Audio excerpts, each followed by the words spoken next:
तो दूजे पासे पंजाब कांग्रेस के प्रधान नवजोत सिंह सिद्धू के वलों भी प्रैस कॉन्फ्रेंस की जा रही है। जलंधर विखे पहुंचे हुए ने की कुछ कह रहे हैं, तो सुना दें।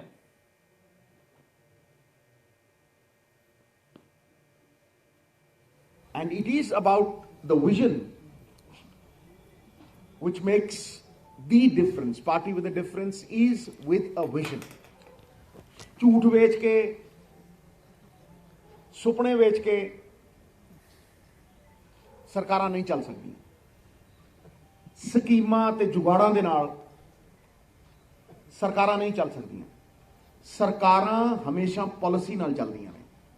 Policy with budgetary allocations, policy with research, policy where good intentions are executed.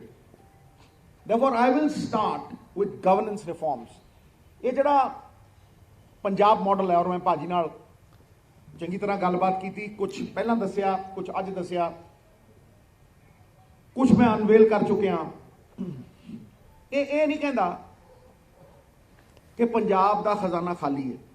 ਇੱਥੇ लोग रोंदे रहंदे आ, नकारात्मक सोच वाले हाय दुहाइयां पाते रहंदे आ, क्रिटिसिज्म करते रहंदे आ, मुद्दਿਆਂ ਤੋਂ ਭਟਕਾਉਂਦੇ रहंदे आ और कहते रहंदे आ खजाना खाली है, पर कोई ये नहीं दसदा भरना किवें, कोई हल नहीं दसदा। समस्या दसन वाले बड़े नेगेटिव लोग ने, पर solutions is the most important thing. I know the problems and I know the solution. Therefore this is a long drawn out 17 years of experience Punjab model. It is not my model. It is a model which belongs to every Punjabi. It is a model which, as much as it is mine, it is Jaiveer's, it is yours, it is Paji's. Therefore, the first point that out of 17 years of experience the Congress vision has come out with is governance reforms. Giving the power of the people back to the people, honoring the spirit of the Constitution, empowering the vision of Shri Rajiv Gandhi. 12,570 ਪਿੰਡਾਂ ਦੇ ਕੋਲ 170 ਪਾਵਰਾਂ ਨੇ, 11 Texas levy ਕਰਨ ਦੀਆਂ ਪਾਵਰਾਂ ਨੇ। वो सारिया पंचायत सैकटरियां कोल ते इत्थे एक छोटी जी मिनिस्ट्री दे कोल ते उस तों बाद एक मिनिस्टर दे कोल, चीफ मिनिस्टर दे कोल कैद नहीं। असीं अज तक पंचायती राज नूं स्वराज नहीं दे सके। असीं उस सुपने नूं पूरा नहीं कर सके। It is called the 73rd amendment जिहड़ी नरसिम्हा राव जी ने कीती सी। द 74th अमेंडमेंट इज मुनसिपैलिटियां नूं सरकार टोटे दे के पालदी है, उन्हां दी आत्मनिर्भरता, उन्हां दी खुद मुख्तियारी खत्म की हुई है। So when you look at the government, साडा जिहड़ा मन है, साडा जिहड़ा दिल है, वो आउटसोर्स कर दिता है। साडी जिहड़ी इकोनॉमी है वो ठेकेदारां दे कोल गिरवी रख दित्ती है। Punjab model changes all this with the Jitega Punjab commission. The Jitega Punjab Commission will be the mind of the government, work as principal policy advisory and think tank on the lines of Nehruji's Planning Commission. Will advise each department of the government and even give policy advice to MLAs. Punjab Assembly will be convened for at least 100 days. Punjab the Assembly घट तो घट भी 100 दिन चलेगी। ये नहीं भी 6 महीनों बाद 2 दिन चली, एक दिन विचरी ते दूजे दिन चीफ मिनिस्टर की एक माड़ी जी स्पीच दिखा दी ते बाकी कोई बोलन लगे तो बत्ती गुल। टीवी होएगा एक सरकारी, जिस तरह भाजी ने कहा कि भाई जिस तरह दिल्ली दे विच राज्य सभा और राज्य सभा के नाल लोक सभा चलती है और सारी दुनिया देख सकती है, उस तरह ट्रांसपेरेंट तरीके दे नाल विधान सभा चलेगी जी। इहदे नाल नाल जिहड़ी डिसेंट्रलाइजेशन ऑफ पावर है, जिहड़ी एक मुख्यमंत्री दे हत्थ 'च ही रह गई, जिहड़ी लैजिसलेचर दी बिलिटलिंग है, ਲੋਕਾਂ ਨੇ ਐਮਐਲਏ ਚੁਣੇ ਸੀ, ਐਮਪੀ ਚੁਣੇ ਸੀ, ਲੋਕਾਂ ਨੇ ਅਫਸਰ ਨਹੀਂ ਸੀ ਚੁਣੇ। ਔਰ ਅਫਸਰਾਂ ਦੇ ਹੱਥਾਂ ਦੇ ਵਿੱਚ ਅਗਰ ਐਮਐਲਏ ਖੇਲਣਗੇ ਔਰ ਮਾਈਂਡ ਸਾਡਾ ਆਊਟਸੋਰਸ ਹੋ ਜਾਏਗਾ, ਔਰ ਬਾਅਦ ਚੋਂ ਵੱਡੀਆਂ ਵੱਡੀਆਂ ਕੰਪਨੀਆਂ ਅਨਸਟਨ ਯੰਗ ਫਲਾਨਾ ਟਮਕਾਨਾ ਕਾਨੂੰਨ ਬਣਾ ਕੇ ਐਮਐਲਏ ਦੇ ਹੱਥ 'ਚ ਦੇਣਗੇ 3 ਮਿੰਟ ਪਹਿਲਾਂ, ਤੇ ਉਹ ਅੱਧੇ ਘੰਟੇ ਬਾਅਦ ਪਾਸ ਹੋ ਜਾਣਗੇ, ਤੇ ਇਹ ਬਹੁਤ ਵੱਡੀ ਤਰਾਸਦੀ ਹੈ। Therefore, ਜਿਹੜੀ ਵੀ ਡੀਸੈਂਟਰਲਾਈਜੇਸ਼ਨ ਅਸੀਂ ਕਰ ਸਕਦੇ ਹਾਂ ਉਹ ਕਰਾਂਗੇ। ਔਰ ਸਰਕਾਰ ਜਿਹੜੀ ਹੈ ਉਹ ਲੋਕਾਂ ਦੇ ਦੁਆਰ ਜਾਏਗੀ। It's a very simple line but it says it all. ਮੈਂ ਇੱਕ ਮੁੱਖ ਮੰਤਰੀ ਕੋਲ ਗਿਆ ਸੀ, ਸੈਕਟਰੀਏਟ ਖਾਲੀ ਪਿਆ ਭਾਜੀ, ਤੇ ਮੈਂ ਉਹਨੂੰ ਕਿਹਾ ਮਹਾਰਾਜ ਇੱਥੇ ਤਾਂ ਕਾਂ ਬੋਲਦੇ ਆ, ਚੱਕਰ ਕੀ ਹੈ? ਉਹ ਕਹਿੰਦਾ भैया लोग सरकार के पास नहीं आते, यहां सरकार लोगों के पास है। It's a fantastic idea. ਉਹਦਾ ਤਰੀਕਾ ਹੈ ਕਿ ਲੋਕਾਂ ਦੀ ਸਰਕਾਰ ਲੋਕਾਂ ਦੇ ਦੁਆਰ, ਡਿਜੀਟਲ ਪੰਜਾਬ। ਕਿਉਂ ਆਵੇ ਭਾਈ ਕੋਈ ਮੁਨਸਿਪੈਲਿਟੀ ਦੇ ਵਿੱਚ ਤੇ ਕਿਉਂ ਲਵੇ birth certificate, death certificate, license, ਹਾਂਜੀ ਨਕਸ਼ੇ, ਕਿਉਂ ਧੱਕੇ ਖਾਵੇ? ਕਿਉਂ ਬੰਦਾ ਅੰਮ੍ਰਿਤਸਰੋਂ ਜਲੰਧਰੋਂ ਸਿੱਧਾ ਚੰਡੀਗੜ੍ਹ ਜਾਵੇ ਤੇ ਉੱਥੇ 3 ਕਰੋੜ ਦੇ ਕੇ CLU ਪਾਸ ਕਰਾਵੇ?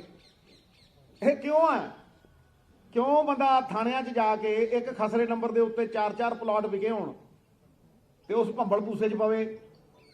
ਕਿਉਂ ਮਾਂ ਕਵੇ ਵੀ ਪੁੱਤਰਾ ਤਹਿਸੀਲਦਾਰ ਨਹੀਂ ਲੱਗਣਾ, ਤੂੰ ਪਟਵਾਰੀ ਲੱਗ, ਤੇਰੀ ਮੌਜ ਨਾਲੇ ਮੇਰੀ ਮੌਜ? ਕਿਉਂ ਨਾ ਪੰਜਾਬ ਦਾ ਮਾਸਟਰ ਪਲਾਨ ਖਸਰੇ ਨੰਬਰਾਂ ਦੇ ਉੱਤੇ ਪੂਰੀ ਤਰ੍ਹਾਂ ਸੁਪਰ ਇੰਪੋਜ਼ ਹੋਵੇ ਤੇ ਘਰੇ ਬੈਠ ਕੇ ਤੁਸੀਂ ਖਸਰਾ ਨੰਬਰ ਲੈ ਸਕੋ, ਆਪਣਾ ਫਰਦਾ ਲੈ ਸਕੋ, ਇੰਤਕਾਲ ਲੈ ਸਕੋ, ਔਰ ਹਰ ਚੀਜ਼ ਨੂੰ ਲੈ ਸਕੋ। It's a doable thing. Almost 70% of the states in India and the world over run on digital portals. Why should an NRI come and be hassled over here? And why not sit in America, go to a single window system, and through that single window system get his policy cleared and come and invest over here? क्यों पैसे दवे, क्यों bureaucracy को धक्के खावे ते क्यों अफसरशाही ਉਹਦਾ ਸਾਫਾ ਉਹਦੇ ਗਲ 'ਚ ਪਾਵੇ? Therefore, we talk of digital Punjab. And the next is the biggest point. Punjab ਦੇ ਲਾਅ ਐਂਡ ਆਰਡਰ ਦੇ ਮਸਲਿਆਂ ਨੂੰ ਛੱਡ ਕੇ ਪੰਜਾਬ ਦੇ ਹਰ ਮਸਲੇ ਦਾ ਹੱਲ ਇਨਕਮ ਹੈ। ਇਨਕਮ ਸਰਕਾਰ ਦੇ ਰਿਸੋਰਸਸ ਦੀ ਸਰਕਾਰ ਕੋਲ ਨਹੀਂ ਆਉਂਦੀ, ਨਿੱਜੀ ਜੇਬਾਂ ਜਾਂਦੀ ਹੈ। ਅਸੀਂ 1 ਲੱਖ ਕਰੋੜ ਰੁਪਏ ਦੀ ਐਡੀਸ਼ਨਲ ਇਨਕਮ, 1 ਲੱਖ ਕਰੋੜ ਰੁਪਏ ਦੀ। If you aim at the sun you might hit the moon, but if you aim at the top of the tree you will never get off the ground. ਇਸ ਕਰਕੇ ਨਿਸ਼ਾਨਾ ਉੱਚਾ ਹੋਣਾ ਚਾਹੀਦਾ। Most failure stem from aiming too low. ਅਸੀਂ 1 ਲੱਖ ਕਰੋੜ ਦਾ aim ਲਿਖਿਆ। ਜੇ 30,000 ਕਰੋੜ ਦੀ income ਆਊ ਤੇ 60,000 ਹੋ ਜੂ, 40 ਆਊ ਤੇ 80 ਹੋ ਜੂ, 20 ਆਊ ਤੇ 40 ਹੋ ਜੂ। It's a very simple mathematics. And when I talk of this, we will make corporations. Saab, ek liquor corporation on the lines of TASMAC. ਇੱਕੋ ਚੀਜ਼ ਸ਼ਰਾਬ ਐਸੀ ਹੈ, ਮੈਂ ਉਹਦੇ ਹੱਕ 'ਚ ਨਹੀਂ, ਪਰ ਜੇ ਵਿਕਦੀ ਹੈ ਤੇ ਪੈਸਾ ਸਟੇਟ ਦੇ ਖਜ਼ਾਨੇ ਜਾਣਾ ਚਾਹੀਦਾ। ਹੁਣ ਸ਼ਰਾਬ GST ਦੇ ਪਰਵਿਊ ਤੋਂ ਪਰੇ ਹੈ। It does not come under the purview of GST. ਇਸ ਕਰਕੇ ਸ਼ਰਾਬ ਦੇ ਉੱਤੇ ਵੈਟ ਲੱਗ ਸਕਦਾ ਹੈ। ਇਸ ਕਰਕੇ ਸ਼ਰਾਬ ਤੋਂ ਤਾਮਿਲਨਾਡੂ 37,000 ਕਰੋੜ ਰੁਪਇਆ ਕਮਾਉਂਦਾ ਹੈ। 2002 ਦੇ ਵਿੱਚ ਉਹ 2,300 ਕਮਾਉਂਦੇ ਸੀ ਤੇ ਅਸੀਂ 2,000 ਕਰੋੜ ਕਮਾਉਂਦੇ ਸੀ। ਤੇ ਇਹਨਾਂ 20 ਸਾਲਾਂ ਦੇ ਵਿੱਚ ਉਹ 37,500 ਕਰੋੜ ਰੁਪਇਆ ਕਮਾਉਂਦੇ ਆ ਤੇ ਅਸੀਂ 3 ਤੋਂ 4,000 ਕਰੋੜ, ਅਸੀਂ 500 ਕਰੋੜ ਲਈ ਲੜਦੇ ਆ। ਤੇ ਉਹ 15% ਇਨਕਰੀਜ਼ ਹਰ ਸਾਲ, which means almost 2,000 crores every year, and they employ more than 50,000 people. 50,000 ਬੰਦਿਆਂ ਨੂੰ ਉਹ 300 ਕਰੋੜ ਦਿੰਦੇ ਆ। ਔਰ ਮੈਂ ਜਦੋਂ ਇਹ ਡਬਲ ਕਰਨ ਦੀ ਗੱਲ ਕਰਦਾ ਤੇ ਤੁਸੀਂ ਇਹ ਸਮਝ ਲਓ ਕਿ ਅਸੀਂ ਕਰਜ਼ਾ ਲੈ ਕੇ ਕਰਜ਼ਾ ਮੋੜ ਰਹੇ ਹਾਂ, ਫਿਰ ਉਹਦੇ ਤੇ ਸੂਦ ਮੋੜ ਰਹੇ ਹਾਂ। ਤੇ ਜਦੋਂ ਸਟੇਟ ਦੀ ਆਪਦੀ ਇਨਕਮ ਹੋਈ ਤੇ ਤੁਸੀਂ ਸੈਂਟਰ ਦੀਆਂ ਸਕੀਮਾਂ 'ਚ ਪਾਓ CSS, ਤੇ ਜੇ 40 ਪਾਓਗੇ, 40 ਕਰੋੜ ਪਾਓਗੇ ਤੇ 60 ਕਰੋੜ ਮਿਲੇਗਾ। ਤੇ ਜੇ 50-50 ਚ ਪਾਓਗੇ ਤੇ ਤੁਸੀਂ 50 ਕਰੋੜ ਪਾਓਗੇ ਤੇ ਤੁਹਾਨੂੰ 100 ਕਰੋੜ ਮਿਲੇਗਾ। Therefore, if you have an income, state income of let's say 30,000 crores, करीब 20 ਤੋਂ 25,000 ਕਰੋੜ ਰੁਪਈਆ L1 ਲਾਇਸੈਂਸ ਲਾ ਲਓ, ਵੈਟ ਲਾ ਲਓ, ਤੇ ਸ਼ਰਾਬ ਦੇ ਉੱਤੇ ਕੰਟਰੋਲ ਅਗਰ ਸਟੇਟ ਦਾ ਹੋਏ ਡਿਸਟਿਲਰੀਆਂ ਤੋਂ ਸਾਰੀਆਂ, ਤੇ ਕਰੀਬ 20 ਤੋਂ 25,000 ਕਰੋੜ ਉੱਥੋਂ ਲਾਓ, 3,000 ਕਰੋੜ ਰੁਪਈਆ ਰੇਤੇ ਤੋਂ, 5,000 ਕਰੋੜ ਰੁਪਈਆ regulatory commission on cable, 1,500 crore ਰੁਪਈਆ from transport. Therefore, when you look at this 30,000 crores, there is an additional 18,000 that comes from tax compliances. ਅਸੀਂ 18 ਤੋਂ 20,000 ਕਰੋੜ ਰੁਪਈਆ ਟੈਕਸ ਕੰਪਲਾਈਂਸਿਸ ਤੇ ਛੱਡਦੇ ਹਾਂ। ਹੁਣ ਜੇ ਤੁਸੀਂ ਇਹਨੂੰ 50 ਨੂੰ ਡਬਲ ਕਰਨਾ ਹੈ 50 ਡਬਲ ਕਰ ਲਓ, 40 ਨੂੰ ਕਰਨਾ 40 ਡਬਲ ਕਰ ਲਓ, ਪਰ ਇਹ ਡਬਲ ਹੈ। ਲੇਕਿਨ ਅਸੀਂ ਕਰਜ਼ੇ ਲੈ ਕੇ ਅੱਧੇ ਤੋਂ ਵੀ ਘੱਟ ਦਿੰਦੇ ਹਾਂ ਔਰ ਪੰਜਾਬ ਸਟੇਟ ਬੈਂਕਰਪਸੀ ਦੀ ਕਗਾਰ ਦੇ ਉੱਤੇ ਖੜਾ ਹੈ। ਹੁਣ ਇਹ ਇੱਕ ਲਿਕਰ ਕਾਰਪੋਰੇਸ਼ਨ, ਇੱਕ ਸੈਂਡ ਮਾਈਨਿੰਗ, ਇੱਕ long route buses only for PRTC and PANBus, and will give short route permits to youth in every village. And after doing that, ਅੱਜ 3,000 ਸਾਡੇ ਕੋਲ ਪਰਮਿਟ ਹੈ ਤੇ 8,000 ਬੱਸਾਂ ਚੱਲਦੀਆਂ। ਇਹ ਕਰਨ ਦੇ ਬਾਵਜੂਦ ਸਾਡੇ ਕੋਲ 1,500 ਕਰੋੜ ਰੁਪਇਆ ਹੋਊਗਾ। ਅੱਜ ਤੋਂ ਸਾਲ ਪਹਿਲਾਂ ਤਾਂ ਲੱਖੀ ਬਣਾਉਂਦਾ ਸੀ ਟਾਈਮ ਟੇਬਲ, ਲੇਕਿਨ ਟਾਈਮ ਟੇਬਲ ਵੀ ਔਨ ਦ ਡਿਜੀਟਲ ਪੋਰਟਲ ਹੋਏਗਾ। ਤੁਸੀਂ ਬੁਕਿੰਗ ਕਰਾਉਣੀ ਹੈ, ਘਰੇ ਬੈਠੇ ਆਪਣੀ ਬੁਕਿੰਗ ਕਰਾਓ, ਬੱਸ 'ਚ ਆ ਕੇ ਸਿੱਧਾ ਚੜ੍ਹ ਜਾਓ। ਠੀਕ ਹੈ ਜੀ। ਉਸ ਤੋਂ ਬਾਅਦ ਆਊਟਡੋਰ ਐਡਵਰਟਾਈਜ਼ਿੰਗ ਪਾਲਿਸੀ, ਇਹਦਾ ਸਿੱਧਾ ਪ੍ਰਮਾਣ ਹੈ ਕਿ ਨਵਜੋਤ ਸਿੰਘ ਸਿੱਧੂ ਨੇ ਲੁਧਿਆਣੇ ਇੱਕ ਟੈਂਡਰ ਪਾਇਆ ਸੀ 50 ਲੱਖ, ਜਿੱਥੇ ਲੁਧਿਆਣਾ ਕਮਾਉਂਦਾ ਸੀ ਪਹਿਲੇ ਸਾਲ 37 ਕਰੋੜ ਆਇਆ ਸੀ। ਤੇ ਉਹ 37 ਕਰੋੜ ਘੱਟ ਹੈ ਕਿਉਂਕਿ ਕਾਟਲ ਸੀ, ਠੇਕੇਦਾਰੀ ਸੀ। ਇਹ ਠੇਕੇਦਾਰੀ ਤੋੜਨੀ ਹੈ, ਚਾਹੇ ਸ਼ਰਾਬ 'ਚ ਹੋਵੇ ਚਾਹੇ ਸੈਂਡ 'ਚ ਹੋਵੇ, ਕਿਉਂਕਿ ਜੇ ਠੇਕੇਦਾਰੀ ਹੈ ਤੇ ਚੀਫ ਮਿਨਿਸਟਰ ਭਾਵੇਂ ਕਿੰਨਾ ਹੀ ਕਹੀ ਜੇ ਵੀ ਜੀ ਇਹ ਘਟ ਗਿਆ ਹੱਥ ਠੇਕੇਦਾਰ ਕਹੂਗਾ ਉਹ ਤੋਂ ਹੀ ਘਟਾ ਲਓ, ਮੇਰੇ ਕੋਲ ਤਾਂ ਸਾਲ ਦਾ ਠੇਕਾ ਹੈ। Therefore, the cartels have to be broken, and somewhere down the line, ਅਸੀਂ ਆਊਟਡੋਰ ਪਾਲਿਸੀ ਚੋਂ, ਚਾਹੇ ਉਹ ਬੱਸ ਸਟੈਂਡ ਹੋਣ, ਕੀਓਸਕਸ ਹੋਣ, ਬੱਸਾਂ ਦੇ ਪਿੱਛੇ ਜਿੱਥੇ ਇੰਡੀਵਿਜੂਅਲਸ ਦੀ ਫੋਟੋ ਲੱਗੀ ਹੁੰਦੀ ਹੈ, ਉੱਥੇ ਤੁਸੀਂ ਉਹਨੂੰ ਸੇਲ ਕਰਕੇ 1,000 ਕਰੋੜ ਰੁਪਈਆ we will get out of the outdoor advertising policy. And this is doable. What I'm saying is less, we can do more. The biggest room in this world is the room for improvement. ਅੱਗੇ ਆ ਜਾਓ ਜੀ ਕੋਆਪਰੇਟਿਵਸ। Cooperative ਚਾਹੇ ਅਮੁਲ ਦਾ ਹੋਵੇ ਚਾਹੇ ਵੇਰਕੇ ਦਾ ਹੋਵੇ, ਛੋਟੇ ਵਪਾਰੀ ਨੂੰ, ਛੋਟੇ ਕਿਸਾਨ ਨੂੰ ਤੇ ਛੋਟੇ ਦੁੱਧ ਵੇਚਣ ਵਾਲੇ ਨੂੰ ਉਹ ਆਪਣੀ ਕੀਮਤ ਵਸੂਲ ਕਰਾ ਲੈਂਦਾ। ਚਾਹੇ ਕੋਈ 1000 ਲੀਟਰ ਦੁੱਧ ਪਾਉਂਦਾ ਹੋਵੇ, ਚਾਹੇ ਕੋਈ 2 ਲੀਟਰ ਦੁੱਧ ਪਾਉਂਦਾ ਹੋਵੇ, ਪ੍ਰਾਈਸ ਹਰੇਕ ਦੀ ਇੱਕ ਹੈ, ਚਾਹੇ ਕਿਸਾਨ ਹੋਵੇ। ਇਹ ਕੋਆਪਰੇਟਿਵਾਂ ਦੀ ਤਾਕਤ IAS ਅਫਸਰਾਂ ਦੇ ਹੱਥ 'ਚ ਦਿੱਤੀ ਹੋਈ ਹੈ, ਰਜਿਸਟਰਾਰਾਂ ਦੇ ਹੱਥ 'ਚ ਦਿੱਤੀ ਹੋਈ ਹੈ। ਸਾਡੀ ਸਰਕਾਰ ਅਗਰ ਆਉਂਦੀ ਹੈ ਤੇ ਇਹ ਸਾਰੀ ਦੀ ਸਾਰੀ ਤਾਕਤ ਜਾਂ ਕਿਸਾਨ ਕੋਲ ਹੋਏਗੀ ਜਾਂ ਦੁੱਧ ਵੇਚਣ ਵਾਲਿਆਂ ਕੋਲ ਹੋਊਗੀ, ਜਾਂ ਜਿਹੜਾ ਵੀ ਕੋਆਪਰੇਟਿਵ ਬਣਾਏਗਾ ਉਹਨਾਂ ਲੋਕਾਂ ਦੇ ਹੱਥ 'ਚ ਹੋਊਗੀ, ਬਿਊਰੋਕ੍ਰੇਸੀ ਦੇ ਹੱਥ 'ਚ, ਰਜਿਸਟਰਾਰਾਂ ਦੇ ਹੱਥ 'ਚ ਨਹੀਂ ਹੋਏਗੀ। That I promise you.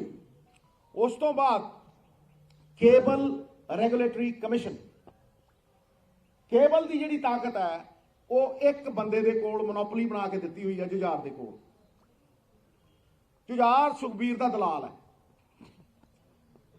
ਉਹਨੇ ਇੱਕ ਵੀ ਪੰਜੀ ਉਹਨੇ ਸਟੇਟ ਨੂੰ ਨਹੀਂ ਦਿੱਤੀ। ਉਹ ਮੋਨੋਪੋਲੀ ਬਣਾਈ ਬੈਠਾ, ਉਹ ਹਰੇਕ ਨੂੰ ਬਲੈਕਮੇਲ ਕਰਦਾ ਹੈ।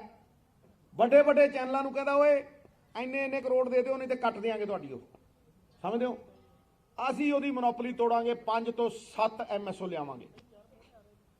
ਜਿੱਦਣ 5 ਤੋਂ 7 MSO ਲਿਆਂਦੇ, ਕੇਬਲ 450 ਤੋਂ ਸਿੱਧੀ 200 ਤੇ ਆ ਗਈ, ਵੱਜੇਗੀ। 200 ਨਹੀਂ ਆਊਗੀ, 225 ਆ ਜਾਏਗੀ। Competition will bring the rate down. ਉਹ ਕਹਿੰਦਾ 10,000 ਤੋਂ 20,000 ਟੈਲੀਵਿਜ਼ਨ ਨੇ ਪੰਜਾਬ 'ਚ, ਮੈਂ ਕਹਿੰਦਾ 2 ਕਰੋੜ ਨੇ। ਹੀ ਕੰਸੀਲਸ ਇਟ। ਉਹ ਕੰਸੀਲ ਕਰਕੇ ਟੈਕਸਾਂ ਦੀ ਚੋਰੀ ਕਰਦਾ ਹੈ। ਮੈਂ ਲਿਆਇਆ ਸੀਗਾ ਪਾਲਿਸੀ, ਮੈਂ ਕਾਨੂੰਨ ਲਿਆਇਆ ਸੀਗਾ ਵੀ ਇਹਦੇ ਕੰਪਿਊਟਰ ਨੂੰ ਮੈਨੂੰ ਹੱਥ ਪਾਉਣ ਦਿਓ ਤੇ ਇਹਦੀਆਂ ਮੈਂ ਪਤੀੜਾਂ ਪਾ ਦੂੰ ਤੇ ਹਜ਼ਾਰਾਂ ਕਰੋੜ ਰੁਪਈਆ। ਨਵਜੋਤ ਸਿੰਘ ਸਿੱਧੂ ਦੀ ਪ੍ਰੈਸ ਕਾਨਫਰੰਸ ਤੁਸੀਂ ਸੁਣਿਆ, ਜਿੱਥੇ ਕਿ ਉਹਨਾਂ ਨੇ ਜੋ ਬਿਆਨ ਦਿੱਤੇ ਨੇ ਕਿ ਕਾਰਪੋਰੇਟ ਘਰਾਣਿਆਂ ਦੇ ਹੱਥਾਂ ਦੇ ਵਿੱਚ ਜੋ ਚੀਜ਼ਾਂ ਨੇ ਉਹ ਸੇਮ ਪਾਵਰਾਂ ਕਿਸਾਨਾਂ ਦੇ ਹੱਥਾਂ ਦੇ ਵਿੱਚ ਵੀ ਹੋਣਗੀਆਂ। ਜਿਵੇਂ ਕਿ ਵੇਰਕਾ ਦੁੱਧ ਦੇ ਪ੍ਰੋਡਕਟ ਨੇ, ਅਮੁਲ ਦੁੱਧ ਦੇ ਪ੍ਰੋਡਕਟ ਨੇ, ਉਸ ਤਰੀਕੇ ਕਹਿੰਦੇ ਨੇ ਜੇ ਕੋਈ 1000 ਲੀਟਰ ਦੁੱਧ ਪਾਉਂਦਾ ਉਸ ਨੂੰ ਵੀ ਸੇਮ ਭੁਗਤਾਨ ਮਿਲੇਗਾ ਦੁੱਧ ਦਾ, ਤੇ ਜੇ ਕੋਈ 2 ਲੀਟਰ ਦੁੱਧ ਪਾਉਂਦਾ ਉਸ ਨੂੰ ਵੀ ਉਨੇ ਹੀ ਪੈਸੇ ਮਿਲਣਗੇ। ਤੇ ਵਿਧਾਨ ਸਭਾ ਚੋਣਾਂ ਵੀ ਨਜ਼ਦੀਕ ਨੇ, ਸਿਆਸੀ ਆਗੂਆਂ ਦੇ ਵੱਲੋਂ ਲਗਾਤਾਰ ਪ੍ਰਤੀਕਰਮ ਦਿੱਤੇ ਜਾਂਦੇ ਨੇ, ਸੋਭਾ ਆਪਣੀ ਕੀਤੀ ਜਾਂਦੀ ਹੈ, ਆਪਣੀ ਦਾਅਵੇਦਾਰੀ ਵੀ ਪੇਸ਼ ਕਰ ਰਹੇ ਨੇ। ਸੋ ਲੋਕਾਂ ਦੇ ਹੱਥ ਹੈ ਕਿ ਆਖਰਕਾਰ ਚੁਣਨਾ ਕਿਸ ਨੂੰ ਹੈ, ਕੌਣ ਪੰਜਾਬ ਦਾ ਭਲਾ ਕਰ ਸਕਦਾ। ਤੇ ਫਿਲਹਾਲ ਇਸ ਬੁਲਟਨ ਦੇ ਵਿੱਚ ਇੰਨੇ ਹੋਰ ਖਬਰਾਂ ਲੈ ਕੇ ਫਿਰ ਹਾਜ਼ਰ ਹੋਵਾਂਗੇ। ਉਦੋਂ ਤੱਕ ਲਈ ਤੁਸੀਂ ਬਣੇ ਰਹੋ ਇੰਡੀਆ ਨਿਊਜ਼ ਪੰਜਾਬ ਦੇ ਨਾਲ, ਤੇ ਮੈਨੂੰ ਦਿਓ ਇਜਾਜ਼ਤ। ਧੰਨਵਾਦ।